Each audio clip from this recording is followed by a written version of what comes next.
just to note that we are going to be taking questions once the live session is over. Please, please, please don't leave.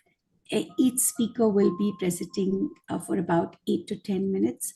We have kept 2 minutes for the questions, but then we want the speaker to go into the flow that they have prepared. So kindly mark your questions and keep it with you. The host for today is Nelly and Shireen.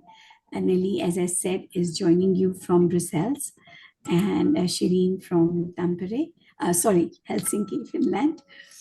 And I'm sure when they come on stage, they will introduce themselves. And then for speaker panel, we have Dr. Kathy from Australia. We have Miss Kathy from India. And then we have Kathleen from US, but who is right now parked somewhere in Europe. And they are very excited to share with you on a topic which we all, 70 plus people right now in this Zoom call are passionate about, is early years. What a remarkable turnout at this time. And I'm just so encouraged to see it. Yes, Nandini, yeah, thank you very much. So we are live, and since I'm here, but I will pass on the stage to Nelly. Nelly, the floor is yours. Thank you so much, Simran. And I'm also so positively surprised of the interest that this number of participants is showing us.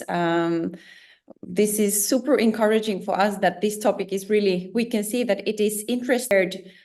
Some might also not do so well because of the situation. So observation really helps us to get to know our students, understand why they are behaving in a different way in different situations, and also give the students possibility to really show how they are doing and how they are learning.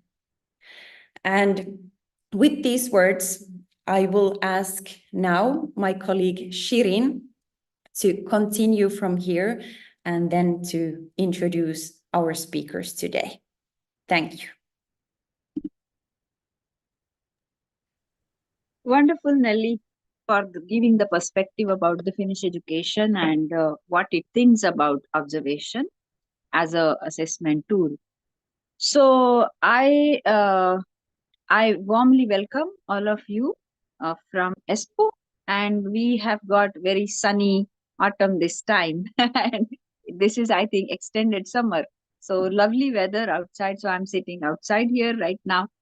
And what a wonderful coincidence we have today. We have 3 speakers, one from Australia, one from India, another from US, but currently she is signing in from London. And all these speakers, their name starts with the letter K. So that is like Catherine from Australia. She has been with us on our webinars. Thank you, Catherine, for joining us yet again today, and welcome to the webinar. And then she's going to speak about her experiences from Australia. Then we have Kathy. Nandini, I think you are pinning everybody as and when required. And then we have Kathy from India. So Kathy is also our alumni.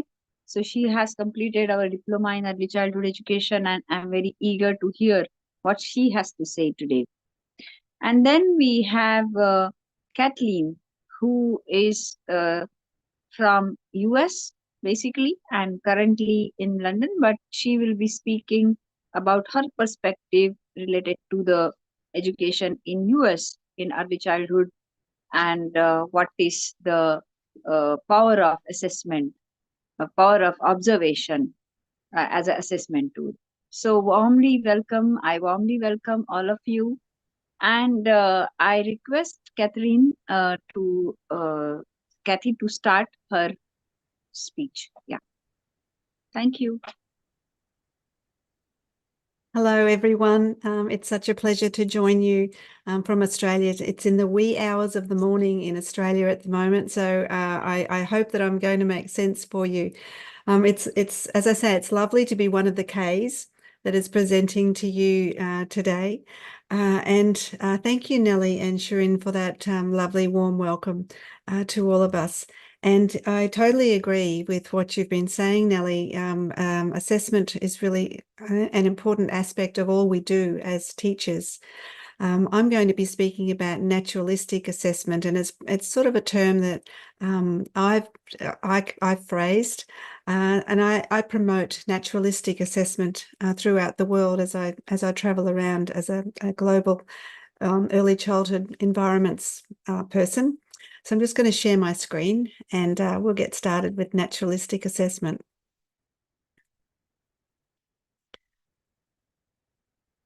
So I'm hoping that that's visible for everyone. Yes, indeed.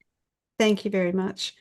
So I'm going to be speaking about the naturalistic evaluation of learning through observation.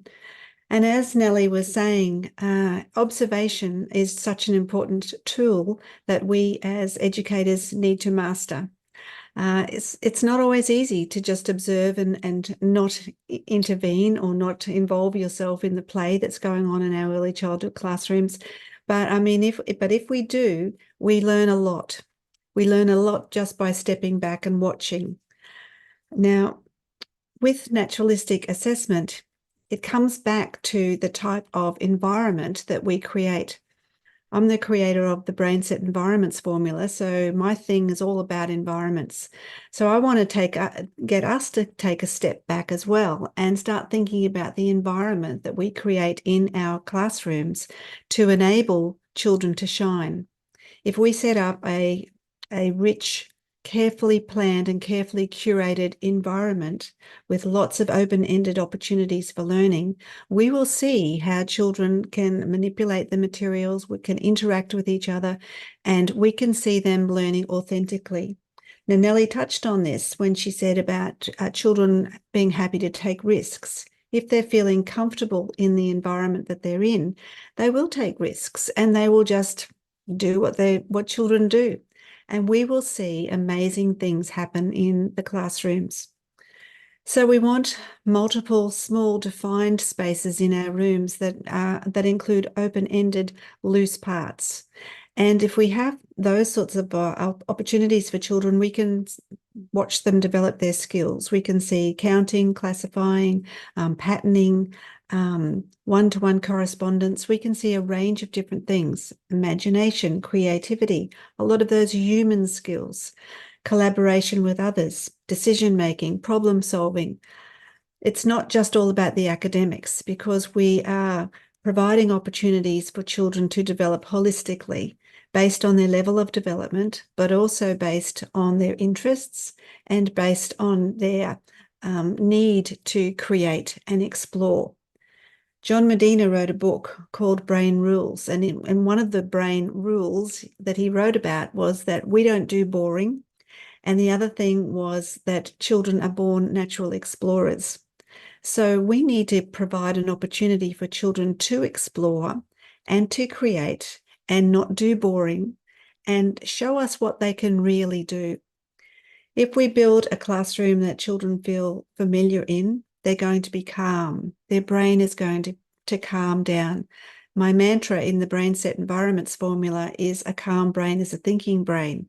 So if we can set up our environment to calm the brain, then learning is going to just happen naturally.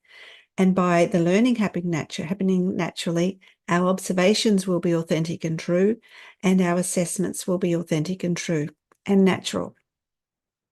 So we want to have learning spaces that are based on skill development.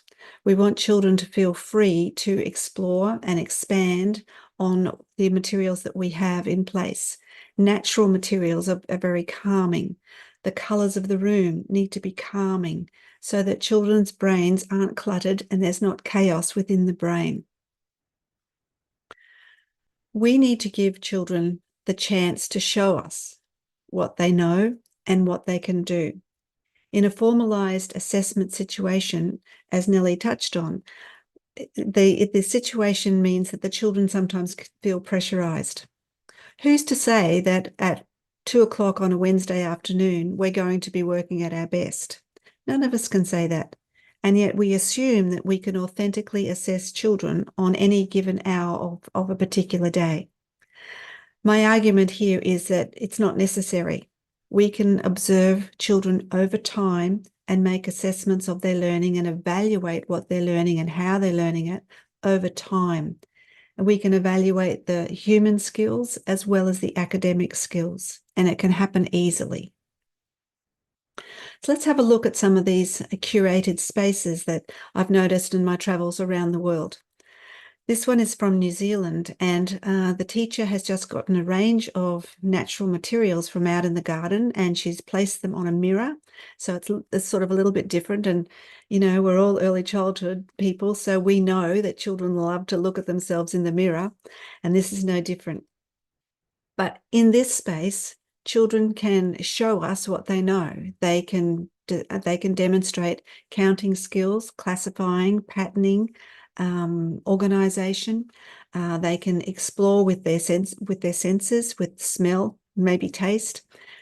They can arrange things in a particular way. They can share with other people. They can combine different things to make pictures, patterns. So just by providing an open-ended range of natural materials here, children can show us a whole range of their skills. Here is one that's set up a little bit more. So the children have been outside talking about bugs. So the teacher has set up this space within her room, in her classroom. This is a nice little defined space for one child. And in this space, she's paid attention to the detail. She's invited the children into this space because she's made a space about bugs. So now they'll go there because they're actually interested in the bugs.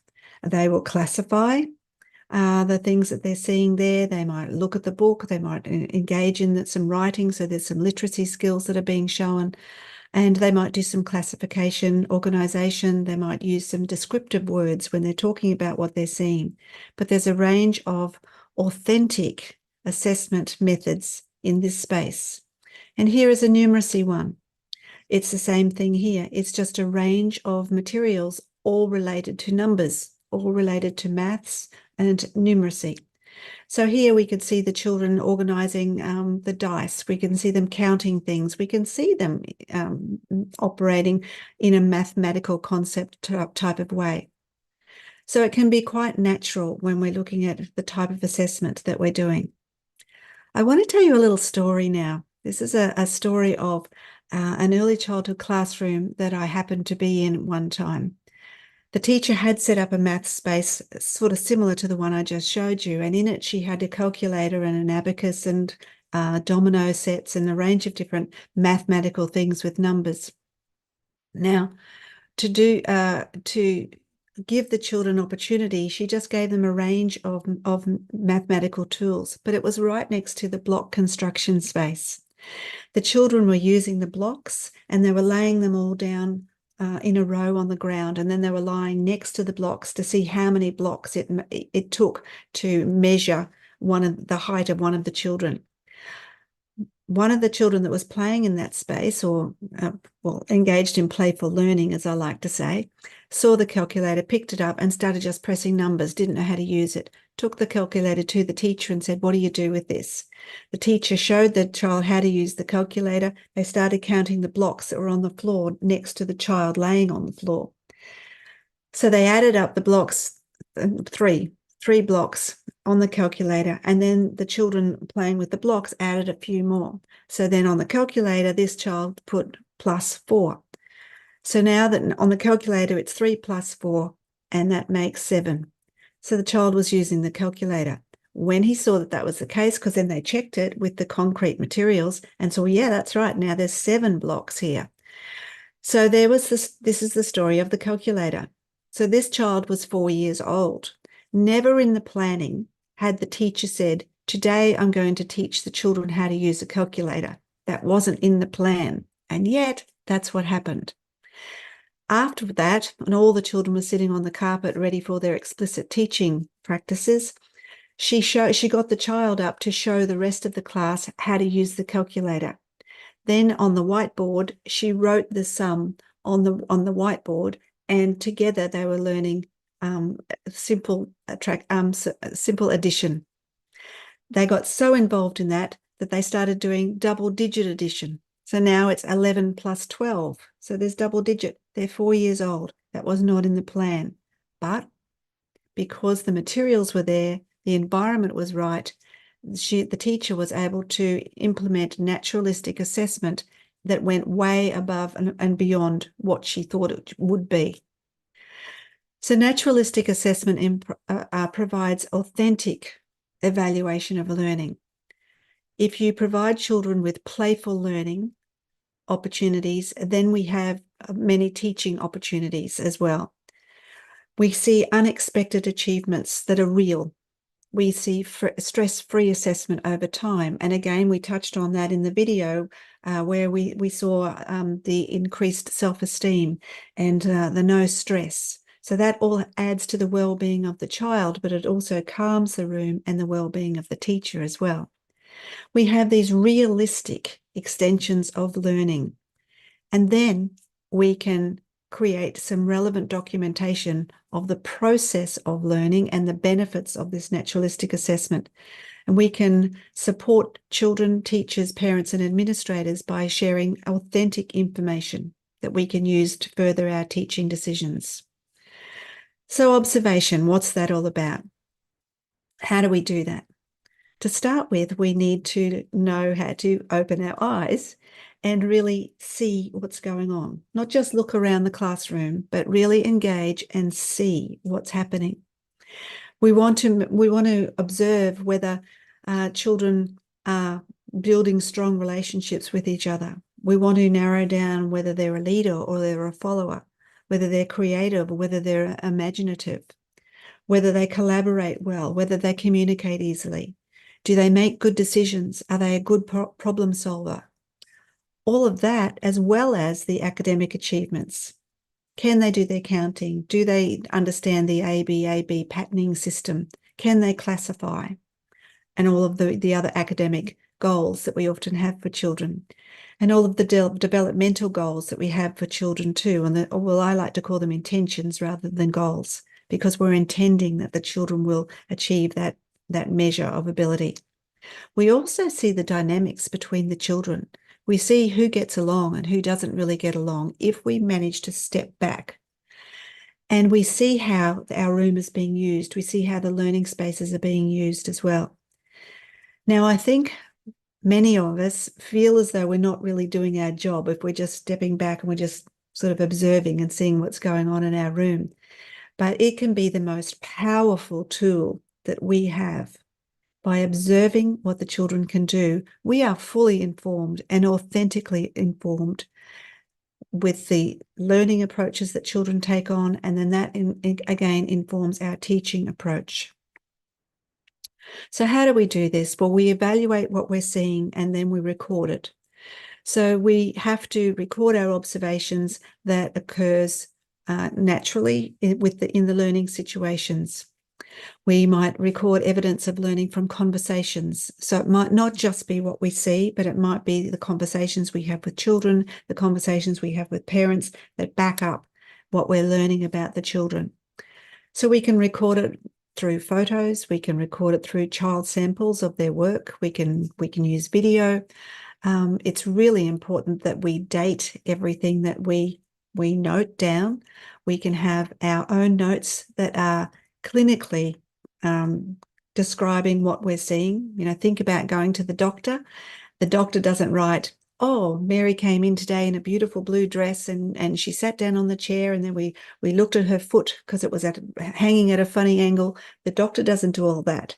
The doctor just makes an assessment. A foot hanging at an unusual angle, possibly broken. So it's a clinical observation, and that's what we want to do, factual and clinical and dated. We can have checklists that we can check off as we're using our observational skills. We can mark a checklist, that's okay. We can use apps. A lot of people have apps now in their centres and they like to record on an app, and some of that information is shared with their colleagues and some with parents. And we can use digital processes as well as having hard copy material to help guide us in our planning and our teaching. So now what? Well, now that we have this information, we've stepped back, we've watched what's going on in our room, we've been really engaged with the children, we've talked to them, we've used open-ended questions to gain some more information about their thinking and about their processes when they're completing learning experiences. What do we do with that information? Well, we can use it to inform our future planning. It's also a really good conversation starter when we're starting to talk with parents or children, because we can comment on the learning that has just taken place with the children and talk to them about it and get an even deeper understanding. This is also a starting point for our future development and our classroom design. So we might learn a lot about the way the classroom has been set up and the environment that we have created. We also recognise the child's achievements and we celebrate the achievements with them and offer them ways to increase their abilities or to add to what they're already doing. So I'm going to finish there. This is just a really short presentation on naturalistic assessment, and I hope it sparked some interest. So there's my details if you're interested in talking about this a little more or contacting me in any way for some more information. But I'm going to finish here and pass on to our next K speaker. Yeah, hi. Thank you, Katrin. It was wonderful to know about your naturalistic, ways. It was wonderful. So, hello everyone. I'm Khyati. I'll be doing my presentation on observation. So, I'll let you know a little bit about myself. I'm Khyati. I'm an early childhood educator. I began my career in 2010. So before that, I was working in a corporate world. I didn't work for quite long, maybe around 2 years. I worked with the corporate, and I realized the corporate environment was the right fit for me. So I decided to explore something new, and I found a teaching opening near my place. And I would say I'm grateful for that opportunity. It felt like destiny. So I joined a school where I was fortunate to work with mentors who were passionate and highly skilled. One of my mentors was trained in Reggio Emilia approach, and I had trainers from Spain and UK. So I learned various pedagogies, including Reggio Emilia, multiple intelligence, play-based methods, and Montessori. And during COVID-19, during the pandemic, I had the chance to interact with the CCE Finland team. And it was quite inspiring to know them. And then afterward, I know Simran, so I had worked with her, and after knowing the CCA Finland team, I decided to do a course with them. I did my EC with them, and even I did an e-pedagogy course online. All of these courses from the gave me an introduction to Finnish pedagogy, and which I found truly inspiring. So I have I have learned how the Finnish pedagogy works. Not I can say I have learned completely, but yeah, I have got an insight on it, and that has really helped and enriched my teaching experience. So today I'll be talking about the tools that I use in my schools or in my classes. And I hope that would be helpful to the educators who have joined in today. So before I start, I see a lot of teachers who have joined in from India. A very happy Teachers Day, and all the people who have joined in, all the teachers, a very happy Teachers Day. So I'll be sharing my presentation. My presentation is quite simple, and I'm going to talk about how the observations have been. I'll try to give my real life experiences that I had with the students, how my observation has helped me, and how I help my students to do better through that. Yeah, so I'll be sharing my screen. Just give me a second.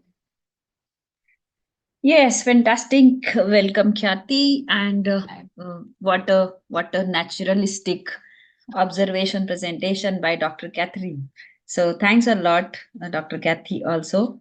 By the time Khyati is sharing her screen, I would like to draw your attention to one of CC's initiative that we are starting from today until 5th of October.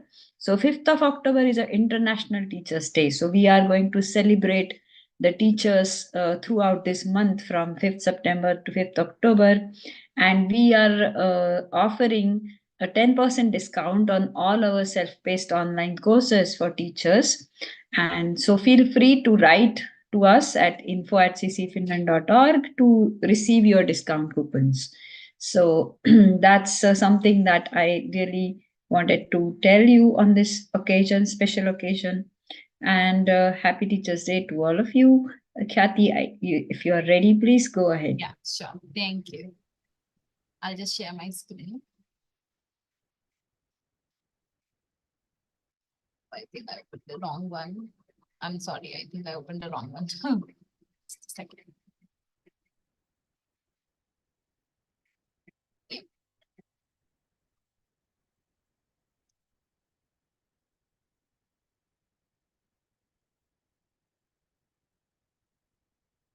Are you all able to see it? Not yet, Kathy. Not yet, yeah. Yeah. Now I think it should be visible. Yes, ma'am. Yes, it is. Okay. So I don't know why did if I did it for sorry for that. Just gone onto the slide mode. Yeah. So I'll go one by one. So my observations, is it going on its own? No, no current slide. Yes, so I'll be talking about, the simple act of my presentation says simple act of observation. So when we say observation, for most of when the word comes observation, what comes to our mind? It means watching or looking, right? Isn't it? But when it comes to a teacher's profession, when we say observation, I would like to quote something and then I'll go ahead. That stand as I think Dr. Catherine also spoke about the same. So I'm gonna emphasize the same thing with the quote. Stand aside for a while and leave room for learning. Observe carefully what children do, and then if you have understood well, perhaps teaching will be different from before. So as a teacher, I feel the observation and teaching profession, it is more about not just looking, but listening, questioning, reflecting, and then documenting. For example, when I see my children playing in the on the playground, I see them not just that they're playing using a slide or a swing, but I carefully watch how do they, what sort of toys are they liking, what sort of games are they playing, what sort of conversation are they doing with each other, and then I document all this and I question and reflect over it. I need to know through this play, like who's taking a lead, who's being kind, who's having more of gross motives, who's using more fine motor skills. And this helps me as a teacher. So observation is not just looking and watching for us, it's quite more. So when I was doing my, EC with CC Finland, I learned from my teacher, Elena, that she was saying the observations when we do, the most important part of observation after the observation is the documentation.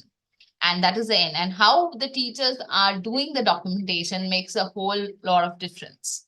Yes. So I'll be talking about what sort of documentation is important, or what sort of documentation is important for a teacher in the later part. Now, why do we observe? Kathy, may I Yeah. request you to just do the full screen so people can see your presentation very Oh, well? I'm sorry. Yeah, No sure. worries at all. Oh, something is wrong. Because I really liked your previous slide. So if you Yeah. can just go and do Just the... a second. Yeah. Can I just stop sharing and do it once No, again? no, Just give me a please. second. I'm sorry. Yeah. No worries at all.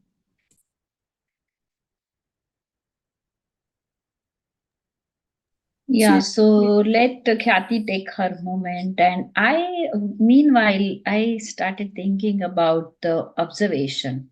So in the early childhood education, we are observing the children, that is one part of it, but the children are also observing us. So can we give it a thought while we are pondering on this, like observation as a tool?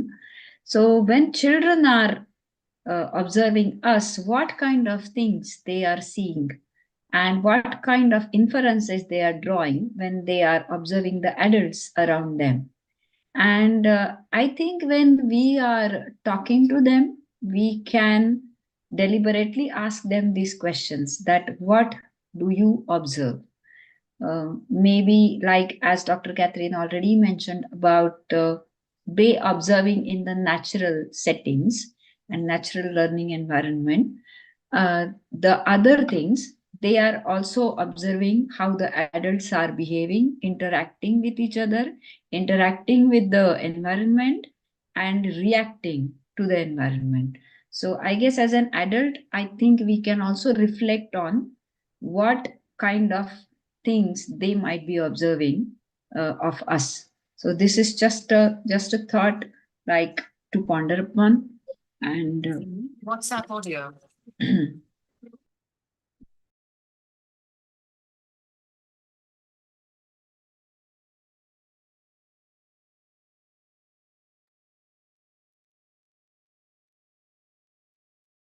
I think I would like to request Kathy, are you ready? Simran, I think let her go with whatever she can do right now. Yeah, it is full screen now.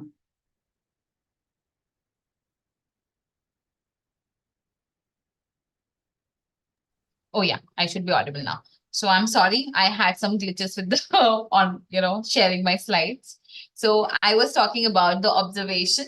So when I think I shared this, and in our profession, when we say observation is much more about than just looking and watching. It's about looking, then listening, questioning, reflecting, and documenting. So I think when we say documenting takes a much, how do a teacher document? There would be a strong documentation and weak documentation. So I'll be sharing what is a weak documentation and strong documentation at the end of this. So let's go to the next slide. Why do we observe? As teachers, I think we observe to learn the personality of our students, what sort of temperaments they have, to identify their strengths and needs.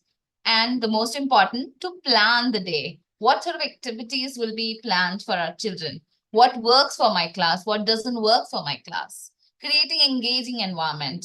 As Dr. Catherine had said, when your environment is welcoming, the children will love to work on their own. They will be welcomed, right? Achieving goals. And I feel as a teacher, the most important part I love to observe is to make connection. Until I connect to a child, I cannot help it, or I say, I cannot do justice to my teaching. That's what I feel. As a teacher, it is very, very important that I connect. And how do I connect? Is through learning, through observing them, that what do they like, what is working for them, what is not suitable for my class, what is not suitable for my environment, what is not liked by a particular child, or what is helping a child to learn. Yes. So let's go ahead. So we all know that there are multiple strategies that we use for observation. So anecdotals, work samples and all. But for as a teacher, what I love, or I have used the strategies for observation, the first is the self-portraits. Second is conversations, documentation, and pictures or videos. So I'll be sharing one of the incidents that happened in my class regarding, during the self-portraits. So I had a child in my class. She was exceptionally wonderful in her conversations. She would, make long conversations. She was hardly 4 years old, but she could converse with anyone and could go on for 5 to 10 minutes about a topic. So we had, so I had an intern in my class who was getting trained with me. She's been saying, ma'am, this child is so wonderful. He or she is just like, she's just wonderful with all of the subjects that we're doing.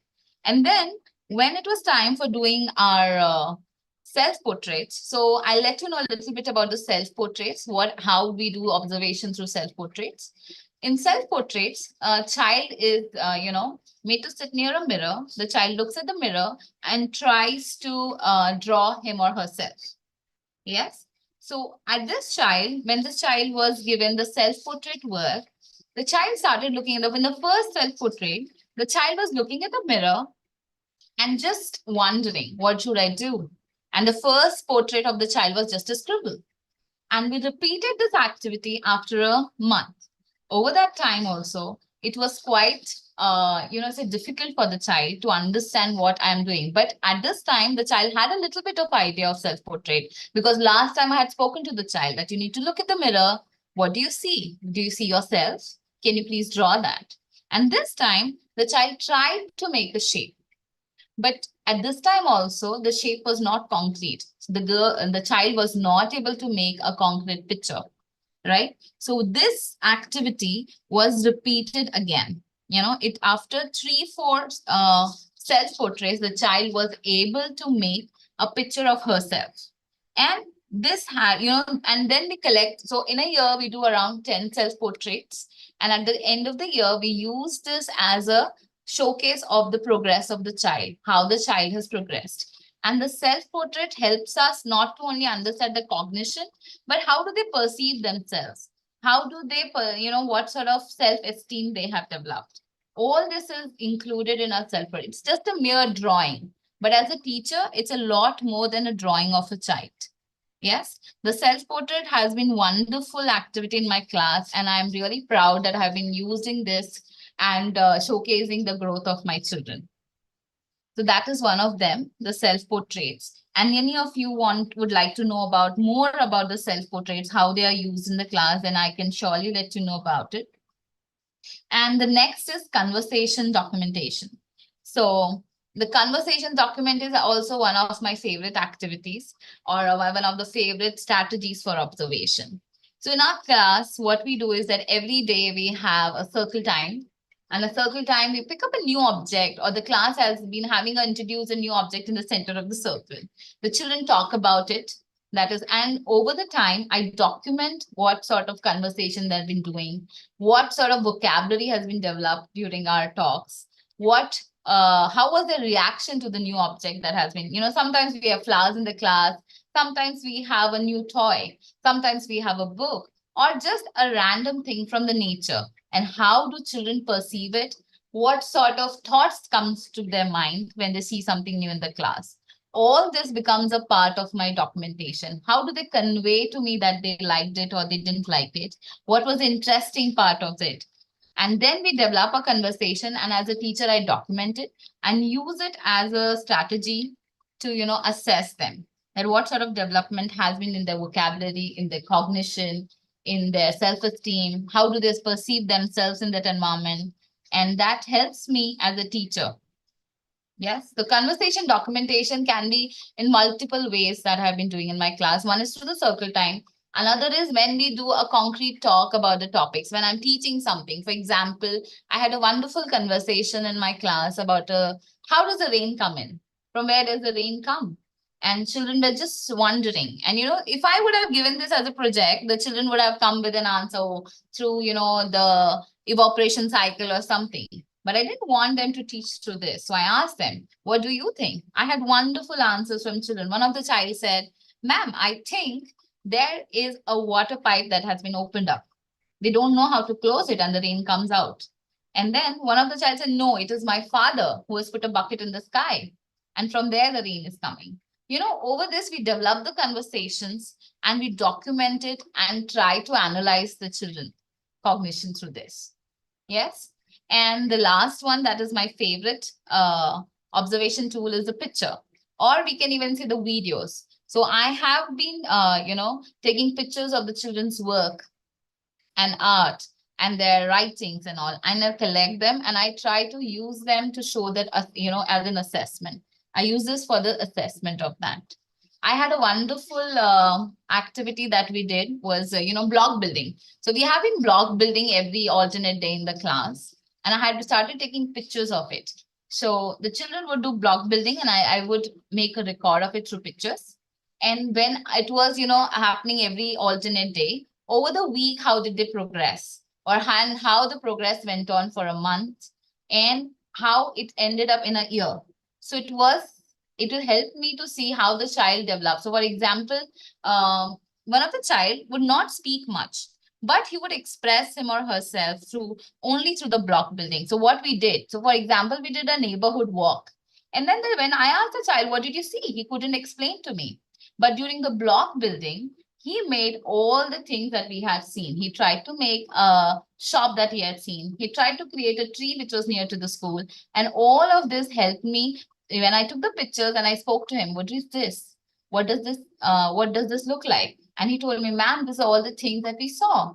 and that he helped me as a teacher to assess that he did do learning through this. So the pictures are a wonderful tool for observation and even for teaching. Yes. And the last thing that I think observation transit near assessment. It is the gentle art of seeing a child's soul, cultivating their mind, body, and spirit as they blossom naturally into tune with the world. And as a teacher, I would like to end this, I will not take much time. I would like to end this with a small poem that I have written. I observe to nurture. I observe to spark the light, not to dim the budding sight. I watch to give a voice that's true, not to shape them into what's new. I observe to grant them wings, to let their spirit soar and sing, guiding gently through the skies, where their dreams and hopes arise. I observe to find the way, to teach, to learn each passing day, what's best for hearts that yearn and grow. In planning, nurturing I sow, with every glance and every note. I help the seeds of promise float. In observation, I find the grace to nurture each unique embrace. Yes, so this is my presentation. And as I said, I'll be talking about the strong documentation and the weak documentation. So this is something that I learned during my course with CC Finland, that, when as a teacher, when I have been documenting something, for example, that I'm teaching the child a maths, something, an addition. And the child I have certain strategies that I have used. Maybe I used flashcards, maybe I used blocks to teach that addition. And I have been documenting. So when I've been documenting, if it is a strong documentation, I would use this documentation for purposeful of them, whether these blocks are working or not, is my strategies helpful or not, and how do I change the strategies to, enhance the learning.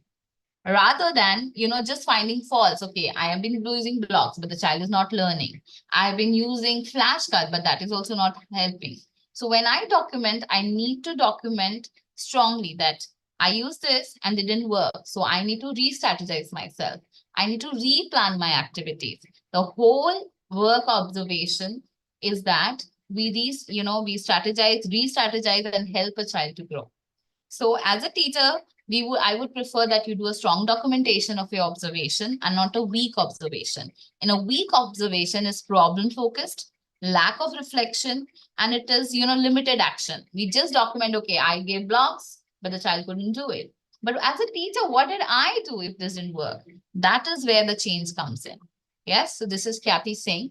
Any questions if you have, you can ask me at the end of the session. Thank you so much. Thank you so much, Kathy. And what a wonderful presentation. Now I would like to welcome Kathleen. Kathleen, are you there? Yes, I am. Let me Yeah. share my screen. And what time are we ending? Or do we need to be done the next 10 minutes or so? You have 8 minutes to go, and then we will wrap it up. In the end, we will just extend it by 10 minutes if somebody has some questions. So don't worry. Perfect. Can you see let me see if I did this right. Can you see my screen? We were actually seeing it earlier. This one? Is that right? No, now we can't see. At least I can't see it. Hold on. Share. Window. Oh, here we go. Yeah. All right, how's that? Yeah. All good. Okay. So I'm going to skip. I'm going to focus on the three most important parts. So my name is Caitlin Watts. I live in a small little town called Spartanburg in South Carolina, which is on the East Coast of the United States. And I'm a former teacher. My background is early childhood education. I spent about 10 years in the classroom teaching 3K, 4K, and 5K. Now I have come out of the classroom in the past few years, and I work for an educational nonprofit.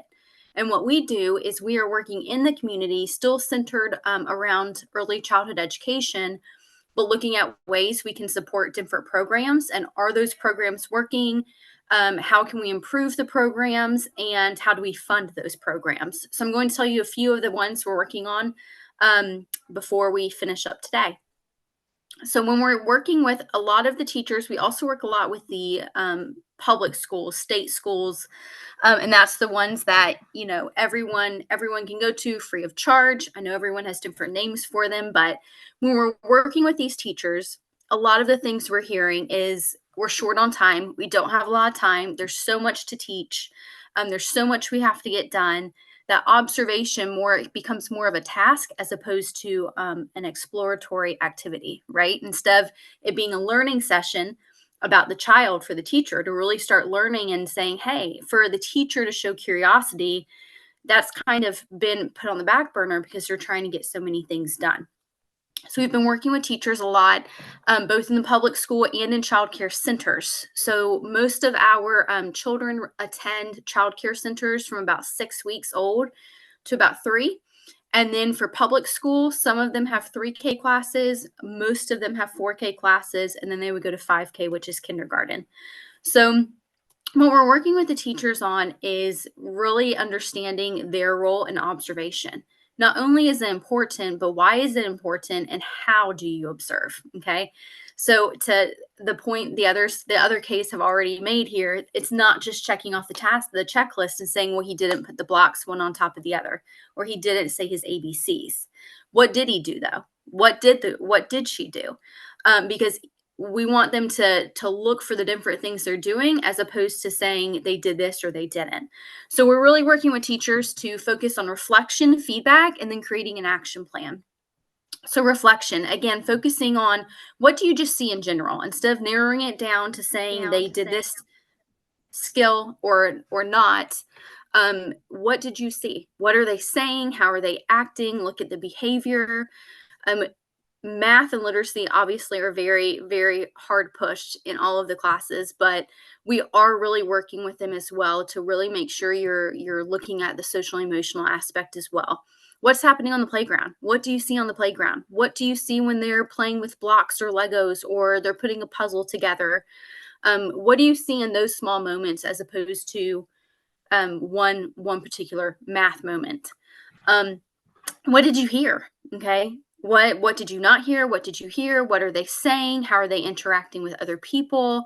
Is there a pattern in their behavior? What are you noticing? And then when it comes to feedback, how can the teacher take the information she just saw during the reflection practice and really start to adjust their approach to do it? How can they take a step back, looking at all of that information and start to identify gaps? And then we use that. So as we work with these teachers and they really start to identify these things and they start to identify gaps, we're very big on data collection. So then as we get the data, we can really start to say, hey, 80% of the child care centers, these teachers are telling us they're seeing the same gaps. Maybe that's something we need to start working on as a community at a higher level of how are we going to address these gaps if they're happening across the board. And then of course the action plan, right? As opposed to not just saying, oh, well, he didn't do it or he did do it. I need to go teach again some numbers. What is your action plan? What are your next steps based on the information you just gathered today? And in addition to that, who else needs to be a part of this conversation? So it's really easy. I think we have a habit, especially in the States. I don't know if it's this way where everyone else is from, but to work in silos a little bit, right? If they need extra help with language, you go see the speech or the language teacher, and then they come back to you, as opposed to really thinking of taking the holistic approach and realizing, hey, you can actually be working on those language skills when they're with you in the classroom, not just when they go get extra assistance. So how are we doing this in the community? If that's what we're trying to teach early childhood teachers, how are we doing it? So the Franklin School is it's about 5 years old now, but it's a really new facility. Kathleen, sorry to interject you, but your slides are not moving. Yeah. Now it went to the next slide. Yeah. Can you do it? Yeah. Can you see the school? Yeah. Okay. So the Franklin School, and I know we're running out of time, but the Franklin School was built about 5 years ago, and we use them as our guinea pig as far as exploring all of these different pilots and practices. So what the Franklin School did is they actually partnered with a local university, and they installed cameras in all of the classrooms. So, and then the early childhood doctors and professors will come over and they will sit down with the teachers and do a reflective learning practice and pull the footage. So it's not meant as oh, you didn't do this or you didn't do that, but they're actually modeling for the teacher how to walk through and reflect on their own. Like, what is the teacher? They're teaching and modeling for the teacher how to observe what is happening in the video, and then the teacher can take those practices back into the classroom. I know we're out of time, so do you need me to stop? No, please go No, ahead. please continue. Yeah, Okay. it's We'll very skip all this. interesting. Yeah. Okay, and then the second one I really want to tell you about is the other way we're doing this is through a program called Quality Counts. So again, we're like, how are we going to start working through this at a bigger scale? So Quality Counts is actually works with child development centers to improve. They are a continuous improvement, quality improvement program. So they are going into childcare centers. And they are partnering with those staff members, with the director, with the staff members, and looking at, again, using observation as the very first tool to start to say, okay, where can we grow in this? And then throughout the year, they're coaching them throughout the entire year. In addition to coaching, they're receiving grants so they can actually go, purchase more materials if that's something they need. They are also making sure that they are connecting all these people together. So these directors are meeting one another, teachers are meeting one another, so you can really start to share the different ideas. And then the other thing they do is they provide ongoing professional development, free of charge. If you're participating in the Quality Counts program, which is at no charge to them, this is completely funded with private funding or different grants and such. It's at no cost to the child development centers, but if they participate, they also get free professional development. So that's where Quality Counts is continually working on, hey, let's talk through more about assessments and observation and what that looks like. One thing we have seen, again, looking at the data, is that Quality Counts does work. So one challenge we're having, again, is how do we get this bigger and bigger? Quality Counts is a costly program, but we have begun to find different ways to really help them expand throughout the state of South Carolina and a few cities here and there, with the goal to hopefully get them to expand long-term throughout the state. And then the very last thing I'll leave you with is, how do we bring parents into this? We're working with the parents. We're partnering with parents. We don't want it siloed between this is what happens at school and to give you a report versus here's what's happening at home, right? Looking at that holistic approach, how do we blend these worlds together? So we have initiated a county-wide in all of Spartanburg developmental screening initiative. And what that's doing is it's teaching parents to observe. Okay, what does it look like? What should you be observing? What should you be looking for? And then it helps parents be part of the process and be part of the solution. So instead of us saying, hey, we observed, this is happening or this isn't happening, the parent themselves is saying, hey, this is what I see and this is what I don't see. What should our next steps be? And then we partner with them in figuring out those next steps and ensuring they have the resources to do it. So we use that using a developmental screening tool called the ASQ3. And then we also have the SE2. So the ASQ3 is looking at basic child developmental milestones. And then the SE2 is the social emotional component, which dives deeper into the social emotional aspects as well. And then, so what you're seeing, the poster you're seeing, is what we're putting in all of these childcare centers. So the Quality Counts program is in over 40 centers out of the probably 80 we have. So they're almost half, if not a little over half, in the whole county. These posters are going out. We train the directors and the staff on what this looks like, the why behind it, and then the QR code parents can scan and they can complete it on their own very quickly from their phone. Then we have a care team who we partner with, and they actually pick up with the care coordination. So they'll follow up with the parent and say, hey, I noticed, I saw the screening you did. Here's some things I noticed and what they observed. And then they work together to say, hey, would you be interested in learning more about this or this? So I know we're over time, so those are the few things I will throw at you. Here's my information as well, if you have any questions or follow-up information. Thank you, Kathleen. Thank you so much. And you gave us a different perspective about the observation, like you were talking from the policymakers' side and like how you are taking care of this issue.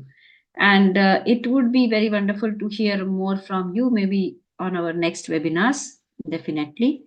And yeah, so thanks, Dr. Kathleen and Khyati. It was very lovely having you over. We have a couple of questions to sum up this wonderful webinar. Before that, I would like to make a special announcement. Like, as you all know, CCE has been very active in quality control and assessment of the schools in a constructive way, and that's how we have this CCE accreditation program, through which we give the accreditation certificates to organizations as well as schools. So recently, like just yesterday, one organization, Parents First from Malaysia, has started their journey with us for the accreditation. So I congratulate all of them for being on this journey now with us. And this is just to you to know that this kind of things are also happening at CCE. So thanks a lot. And over to you, Simran. You have these questions. Yes, so thank you very much, Shireen, for giving me the floor, because I was very impatiently waiting, not patiently, but very impatiently waiting from all the case that we have. And then one of the other things that I wanted to resonate is that case for kindergarten as well, and which is what we call the early years in India. So while I was waiting patiently, one of the things that I learned during my internship as a kindergarten, early childhood diploma student is what is the importance of patience in this game of observation. All three of you touched on a very different aspect of observation, and it's completely fantastic. But even in myself, because I have worked with younger kids during my research, is that I've often noted myself saying the answer with the child needs a little bit more of a time to grasp an answer. So I open the forum to all the three Ks in giving their inputs of what is the importance of patience in this observation thing that we have for early years. Of course, I start with Dr. Kathy. Thank you, Simran. And as always, a great question. Patience, I think, is a virtue that we all share in early childhood. I don't think it's particularly bordered by observation. I think when we're working with young children, we are quite patient anyway and quite understanding of their perspective and what's happening there. Development doesn't happen over time. We have to be patient. We have to allow children to engage in materials, open-ended materials in an environment, as I mentioned before, that's set up specifically for them and specifically so that they can develop their skills. So being patient means that we allow them to engage. If we're looking at executive functioning skills, we know that to increase those neural pathways, we have to allow children to practice their skills. And they have to repeat things over and over to deepen those neural pathways in the brain. So it's repeat, repeat, elaborate. And during that time, teachers have to be adding different provocations or different materials to extend their skills so that we can observe what the children are capable of doing.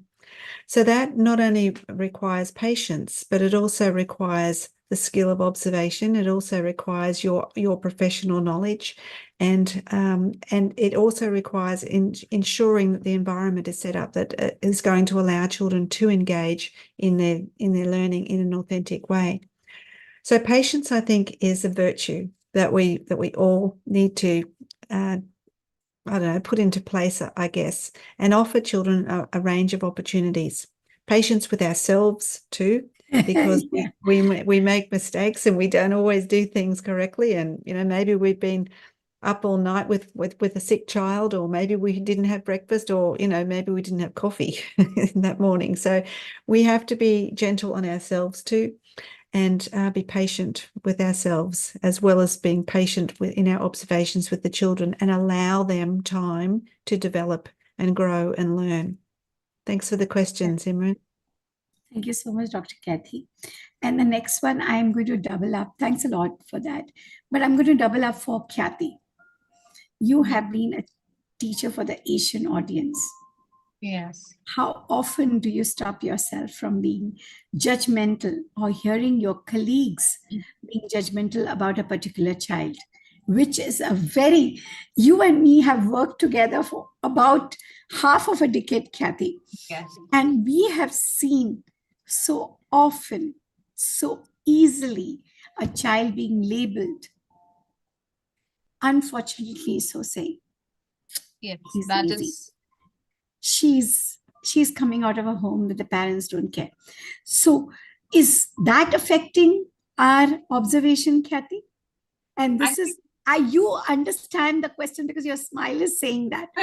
So go Yes. for it, Kathy. Yes, Simran. I understand that how, as Indian, being an Indian or being an Asian, I think assessments are part of our, a culture. We want to know how the kid is doing. We want to jump to the conclusion. So I think as a teacher, what I have learned over the years after meeting different, learning different pedagogies and being into the field and developing that love for teaching and for the children and the connection with children, I've learned that patience and being non-judgmental are the most important, are the most important qualities a teacher should have. So I would like to give an example over here that if we are not being judgmental, how we can help a child and how we can develop, our plans or our strategies to help a child. For example, I would like to, it's okay if I share my example, right? How we not being judgmental has helped me.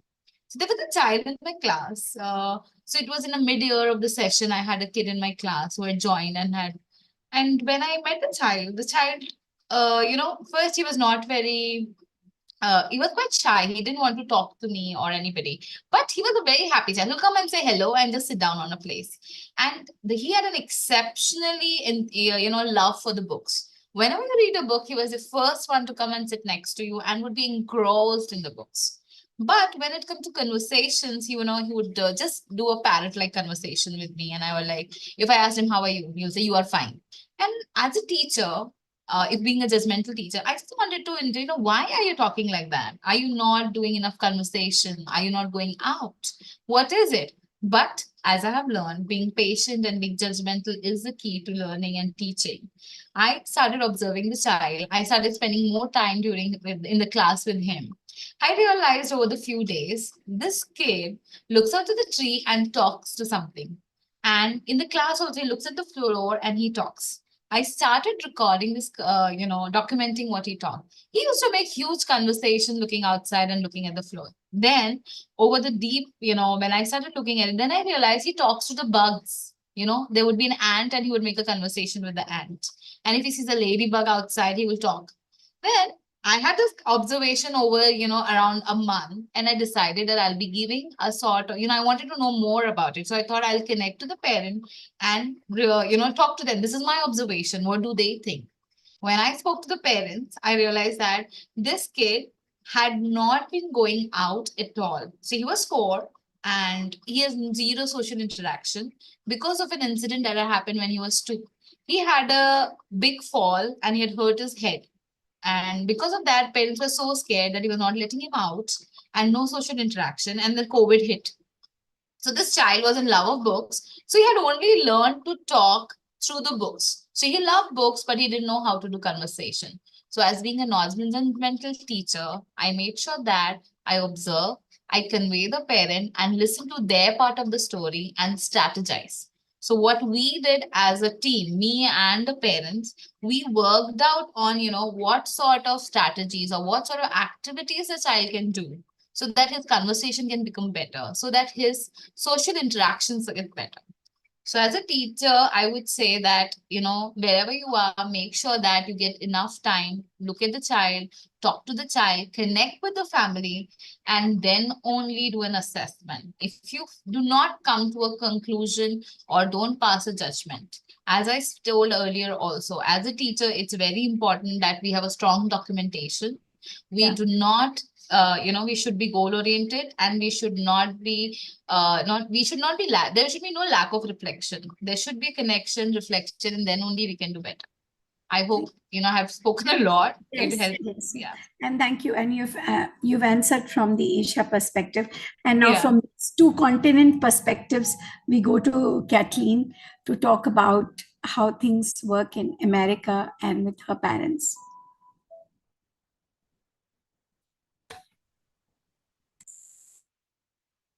All right. So I'm clarifying. You said with parents, correct?